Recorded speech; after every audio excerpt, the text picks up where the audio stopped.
कर्नाटक में सरकारी जमीनों की लूट मची है। सत्ताधारी कांग्रेस के नेता इस लूट में शामिल हैं। सिद्धरमैया खुद जमीन लूट मामले में फंसे हुए हैं, जिनके खिलाफ मुकदमा चलाने की अनुमति राज्यपाल दे चुके हैं। ताजा मामला मल्लिकार्जुन खड़गे का है, जिनके परिवार ने 5 एकड़ जमीन हड़प ली। भाजपा के एक राज्यसभा सांसद ने आरोप लगाया कि खड़गे के परिवार को कर्नाटक औद्योगिक क्षेत्र विकास बोर्ड द्वारा एरोस्पेस उद्यमियों के कोटे के तहत 5 एकड़ जमीन आवंटित की गई थी और ये एक गैर कानूनी आवंटन था। बीजेपी ने सवाल किया कि जमीनी स्तर पर अपनी पहचान के लिए जाने जाने वाले कांग्रेस के अध्यक्ष मल्लिकार्जुन खड़गे अचानक एरोस्पेस उद्यमी के तौर पर कैसे उभरे। लेकिन कर्नाटक के उद्योग मंत्री एमबी पाटिल ने इन आरोपों को नकारा और कहा कि सिद्धार्थ विहार एजुकेशन ट्रस्ट को किसी भी नियम का उल्लंघन किए बिना तयशुदा मूल्य पर बिना किसी छूट के नागरिक सुविधा प्लॉट यानी दिया गया। सिद्धार्थ विहार एजुकेशन ट्रस्ट मल्लिकार्जुन खड़गे के बेटे राहुल खड़गे चलाते हैं और उद्योग मंत्री ने बताया कि राहुल खड़गे आईआईटी ग्रेजुएट हैं और आवंटित भूमि पर रिसर्च एंड डेवलपमेंट सेंटर केंद्र स्थापित करना चाहते हैं। भाजपा के राज्यसभा सांसद लहर सिंह सिरोया ने सोशल मीडिया पर आरोप लगाते हुए लेटर लिखा कि ये आवंटन गैर कानूनी है। लहर सिंह सिरोया ने लिखा, मल्लिकार्जुन खड़गे का परिवार कर्नाटक औद्योगिक क्षेत्र विकास बोर्ड की जमीन हासिल करने के लिए एरोस्पेस उद्यमी कब बन गया? ये सत्ता के दुरुपयोग, भाई भतीजावाद, हितों का टकराव। बीजेपी सांसद ने एक समाचार वेबसाइट की रिपोर्ट का हवाला देते हुए ये बात कही। एक्स पर एक पोस्ट में मल्लिकार्जुन खड़गे ने दूसरे बेटे और कर्नाटक सरकार के मंत्री प्रियंक खड़गे ने आरोपों से इनकार किया और कहा, आवंटित की गई साइट इंडस्ट्रियल या कमर्शियल उपयोग के लिए नहीं थी, ये शैक्षिक उद्योगों के लिए है। ट्रस्ट का इरादा सीए साइट में एक बहुकौशल विकास केंद्र स्थापित करने का है। क्या ये गलत है? प्रियंक खड़गे ने कहा कि KIADB ने परिवार द्वारा संचालित ट्रस्ट को कोई सब्सिडी या छूट नहीं दी। प्रियंक खड़गे खुद सिद्धार्थ विहार एजुकेशन ट्रस्ट के ट्रस्टी हैं। जुलाई 1994 में गठित इस ट्रस्ट के अन्य ट्रस्टियों में राहुल खड़गे, जो इसके अध्यक्ष भी हैं, और खड़गे के दामाद और गुलबर्गा के सांसद राधा कृष्ण भी इसमें शामिल हैं। विधान परिषद में विपक्ष के नेता चालावाड़ी नारायण स्वामी ने प्रियंक खड़गे को मंत्री पद से हटाने की मांग की। नारायण स्वामी ने दावा किया कि सिद्धार्थ विहार ट्रस्ट का गठन बुद्ध विहार बनाने के लिए किया गया था। ये एक धार्मिक ट्रस्ट था जिसका उद्देश्य उद्योग स्थापित करना नहीं था। असम के सीएम हिमंता बिस्वा शर्मा ने एक्स पर किए गए एक पोस्ट से झारखंड की सियासत में भूचाल खड़ा कर दिया। असम के मुख्यमंत्री हिमंता बिस्वा शर्मा ने कंफर्म किया कि चंपई सोरेन भाजपा में शामिल होंगे। उन्होंने कहा कि झारखंड के पूर्व मुख्यमंत्री चंपई सोरेन भाजपा में शामिल होंगे। हिमंता बिस्वा शर्मा ने कहा कि 30 अगस्त को रांची में पार्टी में शामिल होंगे। बिस्वा शर्मा ने इसके साथ ही केंद्रीय गृह मंत्री अमित शाह के साथ सोरेन की मुलाकात की एक तस्वीर भी पोस्ट की। झारखंड विधानसभा चुनाव के लिए भाजपा के सहप्रभारी शर्मा भी बैठक में शामिल थे। हिमंता बिस्वा शर्मा ने सोशल मीडिया मंच एक्स पर लिखा कि झारखंड के पूर्व मुख्यमंत्री और हमेशा देश के दिग्गज आदिवासी नेता चंपई सोरेन जी ने कुछ समय पहले माननीय केंद्रीय गृह मंत्री अमित शाह जी से मुलाकात की थी। अगस्त 30 को रांची में आधिकारिक तौर पर भाजपा में शामिल होंगे। माना जा रहा है कि जेएमएम में बड़ा भूचाल आएगा। चंपई सोरेन के साथ जेएमएम के कई विधायक भी बीजेपी में शामिल हो सकते हैं और ऐसे में आधिकारिक घोषणा के बाद जेएमएम का रिएक्शन सामने आया। पार्टी ने कहा बीजेपी में उनको वो तवज्जो नहीं मिलेगी जो जेएमएम से मिली। जेएमएम के नेता मनोज पांडे ने कहा कि जब तक चंपई सोरेन जेएमएम में है तब तक उनको तवज्जो दी जा रही है और जैसे ही वो पार्टी छोड़ेंगे जनता भी उन्हें छोड़ देगी। इसी के साथ उन्होंने चंपई सोरेन के जेएमएम पर लगे आरोपों को भी लेकर जवाब दिया। उन्होंने कहा कि दुख होता है लेकिन अब स्थिति साफ है, वो दूसरी पार्टी में शामिल हो रहे हैं। इसका क्या असर होगा ये तो वक्त ही बताएगा, लेकिन इतिहास गवाह है कि जो लोग झारखंड मुक्ति मोर्चा छोड़कर किसी अन्य पार्टी में शामिल हुए उन्हें वो सम्मान नहीं दिया गया। भाजपा का अस्तित्व हमारे नेताओं पर निर्भर है। पहले सीता सोरेन को ले गए, चंपई सोरेन जी को, उनके पास अपना कोई चेहरा नहीं। चंपई सोरेन हमारी पार्टी के हैं, उनका अपना कद है और एक महत्व। जैसे ही वो हमारी पार्टी छोड़ेंगे मुझे लगता है कि लोग भी उन्हें छोड़ देंगे। उन्होंने चंपई सोरेन के जेएमएम पर लगाए आरोपों से भी इनकार किया, लेकिन वो ये कहा कि अगर ऐसी कोई बात थी तो उन्हें पार्टी अध्यक्ष से बात करनी चाहिए थी। उन्होंने कहा कि उनका अपना दुख है, वो बहुत बड़े नेता हैं, इसलिए मैं उनके आरोपों का खंडन नहीं करूंगा। अगर ऐसी कोई बात थी तो उन्होंने पार्टी अध्यक्ष से बात क्यों नहीं की। हाल ही में चंपई सोरेन ने एक्स पर एक लंबा पोस्ट लिखा। जेएमएम पर उन्होंने अपमान का आरोप लगाया और उन्होंने कहा कि जल्द ही अगला राजनीतिक कदम जो लेंगे उसका फैसला करेंगे। अनुमान लगाया जा रहा है भाजपा में शामिल हो सकते हैं। हेमंत सोरेन के जेल जाने के बाद चंपई सोरेन को ही मुख्यमंत्री बनाया गया था। जेल से बाहर आते ही हेमंत ने बड़ा दांव चला और इसके पहले झारखंड के पूर्व मुख्यमंत्री चंपई सोरेन ने कहा था कि वो राजनीति नहीं छोड़ेंगे, नया सियासी दल का विकल्प हमेशा के लिए खुला है। चंपई सोरेन ने कहा था कि वे झारखंड मुक्ति मोर्चा के नेताओं के हाथों अपमान का सामना करने के बाद अपनी योजनाओं पर अड़िग हैं। पार्टी के वरिष्ठ नेता ने दावा किया कि पूरा जीवन झारखंड मुक्ति मोर्चा को समर्पित कर दिया है।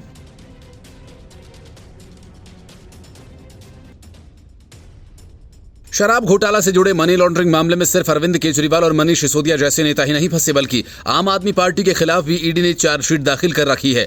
वजह है कि शराब घोटाला मामले में मिली रिश्वत का उपयोग पार्टी ने चुनाव प्रचार के लिए किया। इस मामले से आम आदमी पार्टी को मुक्ति मिली भी नहीं थी कि अब उस पर किराए की रकम हड़पने का आरोप लगा। मामला जयपुर का है, जहां पर आम आदमी पार्टी के अपने दफ्तर के लिए किराए का मकान लिया और लाखों का किराया हड़प कर चलती बनी। अब मकान मालिक आम आदमी पार्टी के पीछे किराए के लिए वसूली करने के लिए भागते फिर रहे हैं। आम आदमी पार्टी का कार्यालय जिस मकान में था, उसके मालिक ने आरोप लगाया कि 2023 के नवंबर महीने से पार्टी ने किराया देना बंद कर दिया और 2024 के जनवरी महीने में पार्टी ने अपना दफ्तर घर से हटा लिया था, लेकिन बकाया किराया नहीं दिया गया। मकान मालिक ने आरोप लगाया कि पार्टी ने 3 महीने का किराया नहीं दिया। जयपुर के एक प्रमुख स्थान पर उसका घर मौजूद है और किराए पर देने वाले पीयूष डूडी ने दावा किया कि कई बार कहने के बावजूद पार्टी ने बकाया राशि का भुगतान नहीं किया। पार्टी दफ्तर करीब 8,000 वर्ग फुट में है, जिसे शुरू में अप्रैल 2021 में आम आदमी पार्टी को 2,25,000 रुपए के मासिक किराए पर दिया गया था और बाद में ये घटाकर 1,65,000 रुपए कर दिया गया। डूडी ने आरोप लगाया कि पार्टी ने नवंबर 2023 में किराया देना बंद कर दिया था। डूडी ने आरोप लगाया भले ही आम आदमी पार्टी ने जनवरी 2024 में परिसर खाली कर दिया, लेकिन बकाया राशि का भुगतान नहीं किया। निराश डूडी ने निराशा व्यक्त की है और कहा कि पार्टी की ओर से किराए का भुगतान कई महीने पहले बंद कर दिया गया था और सभी पदाधिकारियों से संपर्क करने के मेरे प्रयास व्यर्थ हैं। मैंने बकाया चुकाने के लिए कई बार अनुरोध किया। सितंबर से किराया समय पर नहीं आ रहा था, लेकिन नवंबर में पूरी तरह से किराया देना पार्टी ने बंद कर दिया। सिक्योरिटी मनी भी एडजस्ट कर दी गई, लेकिन बकाया बना हुआ है। वहीं आरोपों पर प्रतिक्रिया देते हुए आम आदमी पार्टी के प्रदेश अध्यक्ष नवीन पालीवाल ने कहा कि ये मामला पार्टी के और मालिक के बीच का है। मैं सिर्फ मालिक से ही बात करूंगा, यदि आप कोई और डिटेल लेना चाहते हैं तो मालिक से बात करें। आम आदमी पार्टी अपने स्थापित क्षेत्रों से परे राजस्थान में अपनी उपस्थिति बढ़ाने के लिए काम कर रही है और राज्य विधानसभा चुनाव में आम आदमी पार्टी के 85 उम्मीदवारों ने चुनाव भी लड़ा और एक भी सीट जीतने में सफल नहीं हुई। पार्टी को केवल 0.37% वोट शेयर मिला और आम आदमी पार्टी ने अपने कार्यालय के लिए सहकार मार्ग के पीछे भवानी सिंह लेन में मकान नंबर 10 किराए पर लिया था, जो लगभग 8,000 वर्ग फुट में है। ममता बनर्जी आरजीकर मेडिकल कॉलेज और अस्पताल में ट्रेनी डॉक्टर से रेप और हत्या के मामले को लेकर एक बार फिर विवादों में हैं और इस वजह से छात्रों के प्रदर्शन को ताकत के सहारे रोकने की नबन्ना मार्च कर रहे छात्रों पर पुलिस ने निर्ममता से लाठियां चलाईं। नतीजा कि बीजेपी ने बंगाल बंद का ऐलान कर दिया। ममता बनर्जी के खिलाफ प्रदर्शन कर रहे छात्रों को अब उनके इस्तीफे के सिवा कुछ नहीं चाहिए। दरअसल पीड़िता को न्याय दिलाने और इस घटना के विरोध में कोलकाता के लोगों ने नबन्ना अभियान रैली की घोषणा कर रखी है, लेकिन ममता बनर्जी सरकार इसे अनुमति नहीं दे रही। वहीं लोग हर हाल में इस रैली को निकालने का दावा कर रहे हैं और इन सब के बीच पुलिस ने सुरक्षा के पुख्ता इंतजाम किए हैं। पुलिस का कहना है कि ये अभियान अवैध है क्योंकि इसे अनुमति नहीं दी गई। पश्चिम बंगाल पुलिस ने नबन्ना और उसके आसपास के इलाके में करीब 4,500 जवानों को तैनात किया है। आईजी और डीआईजी रैंक के 21 अधिकारी भी तैनात हैं। 13 एसपी और डीसी की रैंक के अधिकारी मौजूद रहेंगे। साथ ही एडीसीपी या एसपी रैंक के 15 अधिकारियों को भी नबन्ना और आसपास के इलाकों में तैनात किया गया है। इसके अलावा 22 एसीपी या डिप्टी एसीपी रैंक के अधिकारियों को और 26 इंस्पेक्टर रैंक के अधिकारियों के साथ 2,000 से अधिक पुलिस कर्मचारी नबन्ना और आसपास के इलाके में तैनात रहेंगे। दूसरी ओर पश्चिम बंगाल के राज्यपाल सीवी आनंद बोस ने कहा कि पश्चिम बंगाल के छात्र समुदाय की ओर से घोषित शांतिपूर्ण विरोध को सरकार ने कुछ निर्देशों के जरिए दमन करने की रिपोर्ट काफ़ी चिंताजनक है। मैं सरकार से भारत के सर्वोच्च न्यायालय के कड़े फैसले को याद रखने का आग्रह करूंगा, जिसमें अदालत ने शांतिपूर्ण प्रदर्शन और शक्ति के दुरुपयोग न होने की दलील की थी। साथ ही ये भी याद दिलाया कि लोकतंत्र में मौन बहुमत हो सकता है, खामोश बहुमत नहीं। छात्रों के विरोध प्रदर्शन की वजह से ममता बनर्जी चारों तरफ से घिर चुकी हैं। लोगों के हक के लिए वे इस तरह लड़ी कि उनके 3 दशक से पुराने लाल दुर्ग को बंगाल में ढा दिया। उनके नाम से ज़्यादा लोग उन्हें दीदी के तौर पर याद करते हैं, लेकिन आज क्या हो गया है? उनके राज्य में पुलिस आंदोलन करने वालों पर लाठियां भांज रही है, वाटर कैनन का इस्तेमाल कर रही है।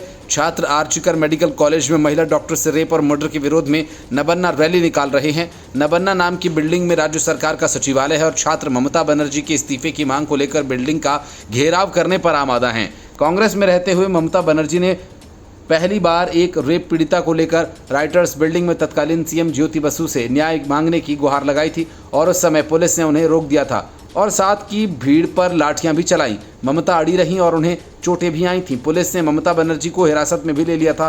आरोप था कि पीड़ित युवती के साथ वामपंथी दल के कार्यकर्ता ने रेप किया था। वक्त बदला, आज ममता बनर्जी मुख्यमंत्री हैं। आज उनकी पुलिस प्रदर्शन करने पर लाठियां चला रही है, कानून व्यवस्था कायम करने की अपने तरीके की कोशिशें कर रही है और एक तरह से जिन वजहों से ममता बनर्जी की छवि बनी थी आज उन्हीं वजह से ध्वस्त भी हो रही है।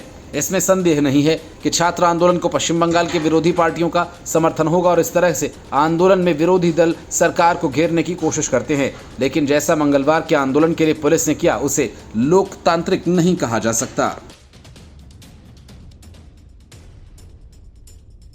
शराब घोटाला के मास्टरमाइंड अरविंद केजरीवाल को जमानत के लिए लंबा इंतजार करना पड़ेगा।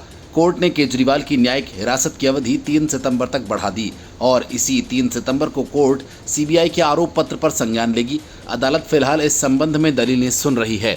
सीबीआई की ओर से केजरीवाल के खिलाफ दाखिल पूरक आरोप पत्र पर संज्ञान लिया जाए या नहीं।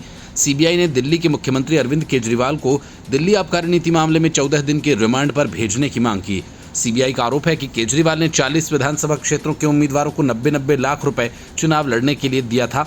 ये मामला गोवा विधानसभा चुनाव से जुड़ा है, जिसमें कथित तौर पर साउथ ग्रुप से पैसे आए थे। राउज एवेन्यू कोर्ट में सीएम केजरीवाल और अन्य के खिलाफ दायर पूरक चार्जशीट पर सुनवाई हुई, जिसमें सीबीआई ने केजरीवाल की न्यायिक हिरासत 14 दिन के लिए बढ़ाई जाने की मांग की। सीबीआई ने कहा, एक और आरोपी विनोद चौहान के पास के कविता पीए के साथ लेन देन का सबूत है। केजरीवाल वीडियो कॉन्फ्रेंसिंग के जरिए पेश हुए और उन्होंने बताया कि उनका शुगर कम हो रहा है। उन्होंने कोर्ट से दोपहर का भोजन करने की अनुमति मांगी। कोर्ट ने पहले केजरीवाल की न्यायिक हिरासत अवधि बढ़ाने का अनुरोध स्वीकार किया और इसके बाद कोर्ट ने केजरीवाल की न्यायिक हिरासत 3 सितंबर तक बढ़ा दी। सीबीआई का आरोप है कि गोवा चुनाव में खर्च हुआ सारा पैसा दुर्गेश पाठक के निर्देश पर ही खर्च किया गया था। दुर्गेश पाठक दिल्ली के विधायक हैं और गोवा चुनाव के प्रभारी भी। राउज एवेन्यू कोर्ट 3 सितंबर को सीएम केजरीवाल के खिलाफ दायर चार्जशीट पर संज्ञान लेगी। इससे पहले भी दिल्ली हाई कोर्ट ने 5 अगस्त को सीएम केजरीवाल की सीबीआई की गिरफ्तारी को चुनौती देने वाली याचिका खारिज की थी और जमानत के लिए लोअर कोर्ट जाने को कहा था। इस संबंध में सीबीआई ने कोर्ट को 23 अगस्त को बताया था कि आबकारी नीति मामले में सीएम अरविंद केजरीवाल और आम आदमी पार्टी के विधायक दुर्गेश पाठक पर केस चलाने की मंजूरी मिल गई है। इसके साथ ही सीबीआई ने अरविंद केजरीवाल के खिलाफ कोर्ट में सप्लीमेंट्री चार्जशीट दाखिल की थी। दिल्ली शराब घोटाला से जुड़े मनी लॉन्ड्रिंग मामले में ईडी ने अरविंद केजरीवाल को 21 मार्च 2024 को अरेस्ट किया था। इसके बाद 26 जून को सीबीआई ने इस कथित घोटाले में भ्रष्टाचार का आरोप लगाते हुए सीएम केजरीवाल को गिरफ्तार किया था। सीएम अरविंद केजरीवाल को ईडी ने दिल्ली शराब घोटाला से जुड़े मनी लॉन्ड्रिंग केस में 21 मार्च को गिरफ्तार किया था। सुप्रीम कोर्ट ने ईडी अरेस्ट के मामले में सीएम केजरीवाल को 12 जुलाई को अंतरिम जमानत दे दी थी। हालांकि सीबीआई अरेस्ट केस में उन्हें अभी भी जेल में रहना होगा।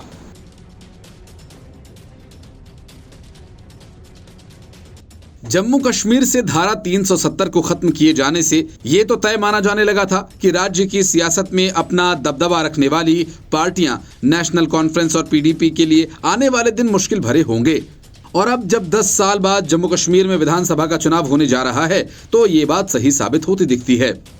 देश के 2 राज्यों पंजाब और जम्मू कश्मीर में एक ही जैसा ट्रेंड लोकसभा चुनाव में देखने को मिला। पंजाब में अकाली राजनीति का पतन हुआ, खालिस्तानी अमृतपाल चुनाव जीत गया और ऐसी ही कहानी जम्मू कश्मीर में दोहराई गई, जहां अलगाववादी राशिद इंजीनियर ने उमर अब्दुल्ला को चुनाव में हरा दिया। अमृतपाल और राशिद इंजीनियर दोनों ने ही जेल में चुनाव लड़कर जीता।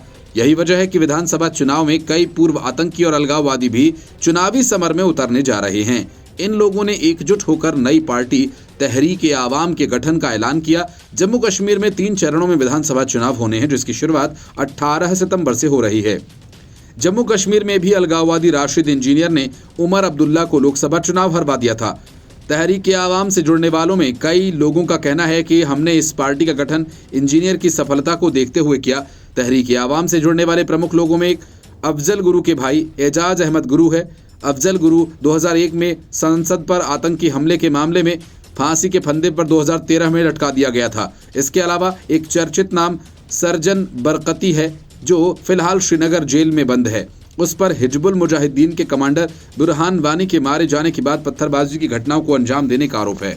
कश्मीरी पाइड पाइपर के तौर पर जाना जाने वाला बरकती अगस्त 2023 से ही जेल में बंद है और बाद में नवंबर में ही उसकी पत्नी को भी टेरर फंडिंग के मामले में पकड़ा गया था और चर्चा है कि उसकी बेटी बरकती की उम्मीदवारी का ऐलान कर सकती है। अहम बात यह कि ये अलगाववादी घाटी की कई सीटों पर नेशनल कॉन्फ्रेंस और कांग्रेस जैसे दलों का खेल भी बिगाड़ सकते हैं। बारामूला के सांसद इंजीनियर राशिद फिलहाल दिल्ली की तिहाड़ जेल में है और उसने बेटों के जरिए चुनाव प्रचार करवाया था और 4,70,000 वोट चुनाव में हासिल भी किए थे।